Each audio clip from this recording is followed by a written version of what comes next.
ಎಲ್ಲರಿಗೂ ನಮಸ್ಕಾರ. ನಾನು ನಿಮ್ಮ ಚೆನ್ನ. ಈ ಒಂದು ವಿಡಿಯೋದಲ್ಲಿ ಕುವೆಂಪು ಜಯಂತಿಯ ಭಾಷಣ ನೋಡ್ತಾ ಇದ್ವಿ. ಕುವೆಂಪುರವರ ಕನ್ನಡ ಭಾಷಣ ನೋಡ್ತಾ ಇದ್ವಿ. ಹಾಗೇನೆ ನಾವು ವಿಶ್ವ ಮಾನವ ದಿನಾಚರಣೆ ಅಂತಾನು ಕರಿತೀವಿ. ಕುವೆಂಪುರ ಜನ್ಮದಿನವನ್ನು ವಿಶ್ವ ಮಾನವ ದಿನಾಚರಣೆ ಅಂತ ಕರಿತೀವಿ. ವಿಶ್ವ ಮಾನವರ ದಿನಾಚರಣೆ ಭಾಷಣ ಅಂತ ಕೂಡ ಇದೇ ನೀವು ಮಾಡ್ತಾ ಹೋಗೋದು. ರೈಟ್. ಹಾಗೆ ಒಂದು ಮಾಹಿತಿ ಅಂತ ಇಷ್ಟವಾಯ್ತಾ? ಇಷ್ಟವಾದ್ರೆ ಒಂದು ಲೈಕ್. ನೀವು ಒಂದು ಲೈಕ್ ಅನೇಕ ವಿಡಿಯೋ ಪ್ರೋತ್ಸಾಹ ತುಂಬಾ ಸಿಗುತ್ತೆ. ಇನ್ನೊಬ್ರಿಗೆ ಶೇರ್ ಮಾಡಿ, ಇನ್ನೊಬ್ರು ಸಾಧ್ಯ ಇಂಥ ಅನೇಕ ವಿಡಿಯೋ ಚಾನಲ್ ಸಬ್ಸ್ಕ್ರೈಬ್ ಆಗಿ. ಹಾಗೆ ಯಾವ ರೀತಿ ಭಾಷಣ ಮಾಡೋಕೆ ನಾನು ತಿಳಿಸ್ತಾ ಹೋಗ್ತೇನೆ. ಬನ್ನಿ. ಈ ಒಂದು ಭಾಷಣ ಮಾಡೋ ಒಂದು ಸೂಚನೆ ಏನಂತೀರಾ? ಇಲ್ಲಿ 1 ರಿಂದ 10 ಪಾಯಿಂಟ್ ಕಂಡು ಬರ್ತವೆ. ನಿಮ್ಮ ಭಾಷಣದಲ್ಲಿ 1ನೇ ಪಾಯಿಂಟ್, 2ನೇ ಪಾಯಿಂಟ್, 3ನೇ ಪಾಯಿಂಟ್ ಅಂತ ಹೇಳ್ತೋಬೇಡಿ. 1 ರಿಂದ 10 ಪಾಯಿಂಟ್ ಚೆನ್ನಾಗಿ ಕಲ್ತ್ಕೊರಿ, ಪರ್ಫೆಕ್ಟ್ ಆಗ್ರಿ. ಕಲ್ತ ನಂತರ ಏನ್ ಮಾಡ್ತೀರಾ? ಪಾಯಿಂಟ್ಗಳನ್ನು ಬಿಟ್ಟು ಬಿಡಿ, ವಿಷಯವನ್ನು ಮಾತ್ರ ಹೇಳುವಾಗ ಸ್ಟೆಪ್ ವೈಸ್ ಹೇಳ್ತಾ ಬನ್ನಿ. ಪಾಯಿಂಟ್ಗಳನ್ನು ಬಿಟ್ಟು ವಿಷಯವನ್ನು ಮಾತ್ರ ಹೇಳುವಾಗ ಏನ್ ಮಾಡ್ತೀರಾ ಅಂದ್ರೆ ಹಾವಭಾವದ ಮೂಲಕ ಎಕ್ಸ್ಪ್ರೆಷನ್ ಕೊಡ್ತಾ ಹೇರಿಳಿತದ ಧ್ವನಿ ಮೂಲಕ ನೀವು ಹೇಳ್ತಾ ಬನ್ನಿ. ಕೇಳೋರಿಗೆ ಅದ್ಭುತವಾಗಿರುತ್ತೆ ನಿಮ್ಮ ಭಾಷಣ. Okay, right. ನಾನು ನಿಮಗೆ ಇಲ್ಲಿ ಪಾಯಿಂಟ್ ವೈಸ್ ತಿಳಿಸ್ತಾ ಹೋಗ್ತೇನೆ. ಓಕೆ, ಮೊದಲನೇ ಪಾಯಿಂಟ್ ನೋಡಿ. ಎಲ್ಲರಿಗೂ ಶುಭೋದಯ. ಎಲ್ಲರಿಗೂ ಶುಭೋದಯ. ನನ್ನ ಹೆಸರು ರಾಜು. ನನ್ನ ಹೆಸರು ರಾಜು. ಇಲ್ಲಿ ರಾಜುನ ಬದಲು ನಿಮ್ಮ ಹೆಸರು ಹೇಳ್ತಾ ಹೋಗಿ ಮಕ್ಕಳೇ. Okay, right. ಅಂತ 3ನೇ ಪಾಯಿಂಟ್ ನೋಡಿ. ಇಂದು 29ನೇ ಡಿಸೆಂಬರ್. ಇಂದು 29ನೇ ಡಿಸೆಂಬರ್. 4ನೇ ಪಾಯಿಂಟ್. ರಾಷ್ಟ್ರಕವಿ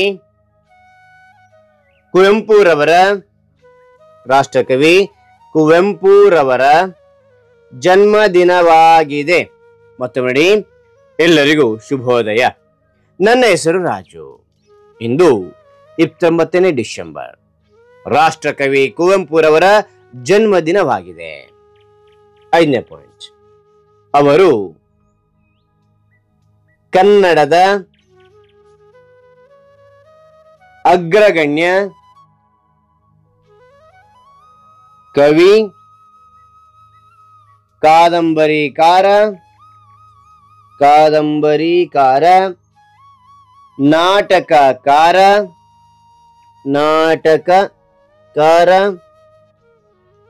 ವಿಮರ್ಶಕ ಮತ್ತು ಚಿಂತಕರಾಗಿದ್ದರು. ಮತ್ತು ನೋಡಿ, ಅವರು ಕನ್ನಡದ ಅಗ್ರಗಣ್ಯ ಕವಿ, ಕಾದಂಬರಿಕಾರ, ನಾಟಕಕಾರ, ವಿಮರ್ಶಕ ಮತ್ತು ಚಿಂತಕರಾಗಿದ್ದರು. 6ನೇ ಪಾಯಿಂಟ್. ಅವರು ಶಿವಮೊಗ್ಗ ಜಿಲ್ಲೆಯ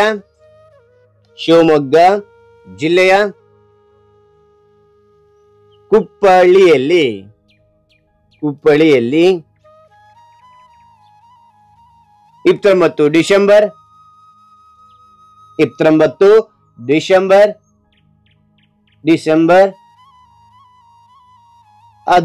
1904ರಂದು ವೆಂಕಟಪ್ಪ ಸೀತಮ್ಮ ದಂಪತಿಗಳಿಗೆ ಪುತ್ರನಾಗಿ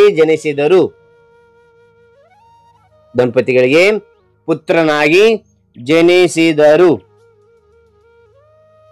ಮತ್ತು ನೋಡಿ, ಅವರು ಶಿವಮೊಗ್ಗ ಜಿಲ್ಲೆಯ ಕುಪ್ಪಳ್ಳಿಯಲ್ಲಿ 19 ಡಿಸೆಂಬರ್ 1904ರಂದು ವೆಂಕಟಪ್ಪ ಸೀತಮ್ಮ ದಂಪತಿಗಳಿಗೆ ಪುತ್ರನಾಗಿ ಜನಿಸಿದರು. 7ನೇ ಪಾಯಿಂಟ್. ಅವರು 20ನೇ ಶತಮಾನದ ಪ್ರಸಿದ್ಧ ನವೋದಯ ಸಾಹಿತಿ. 8ನೇ ಪಾಯಿಂಟ್. ಅವರಿಗೆ ಪದ್ಮಭೂಷಣ, ರಾಷ್ಟ್ರಕವಿ,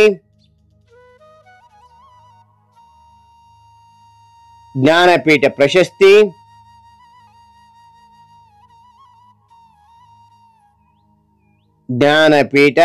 ಪ್ರಶಸ್ತಿ, ಪಂಪ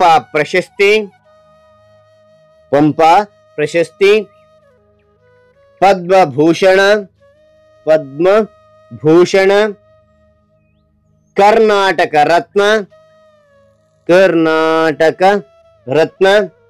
ಇತರ ಅನೇಕ ಪ್ರಶಸ್ತಿ ಗೌರವಗಳು ಸಂದಿವೆ ಅಂತಕ್ಕಂಥದ್ದು.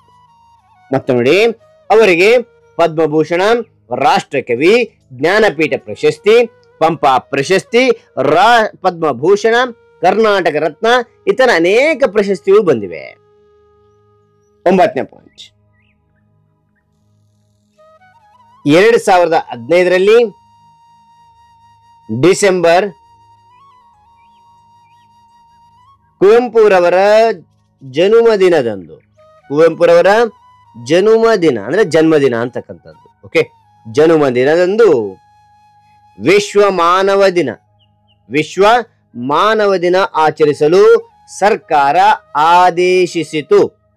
ಮತ್ತೊಮ್ಮೆ ನೋಡಿ, 2015ರಲ್ಲಿ ಡಿಸೆಂಬರ್ ಕುವೆಂಪುರವರ ಜನ್ಮದಿನದಂದು ವಿಶ್ವ ಮಾನವ ದಿನ ಆಚರಿಸಲು ಸರ್ಕಾರ ಆದೇಶಿಸಿತು. ಓಕೆ, ಅಂತ 10ನೇ ಪಾಯಿಂಟ್ ನೋಡಿ, ನಮ್ಮ ನಾಡಗೀತೆ ಬರೆದ ಕುವೆಂಪುರವರು 11 ನವೆಂಬರ್ 1994ರಂದು ಮೈಸೂರಿನಲ್ಲಿ ನಿಧನರಾದರು. ಮತ್ತೊಮ್ಮೆ ನಮ್ಮ ನಾಡಗೀತೆ ಬರೆದ ಕುವೆಂಪುರವರು 11 ನವೆಂಬರ್ 1994ರಂದು ಮೈಸೂರಿನಲ್ಲಿ ನಿಧನರಾದರು. ಅವರು ಯುವ ಕವಿಗಳಿಗೆ ಆದರ್ಶ ವ್ಯಕ್ತಿಯಾಗಿದ್ದಾರೆ ಎಂದು ತಿಳಿಸುತ್ತಾ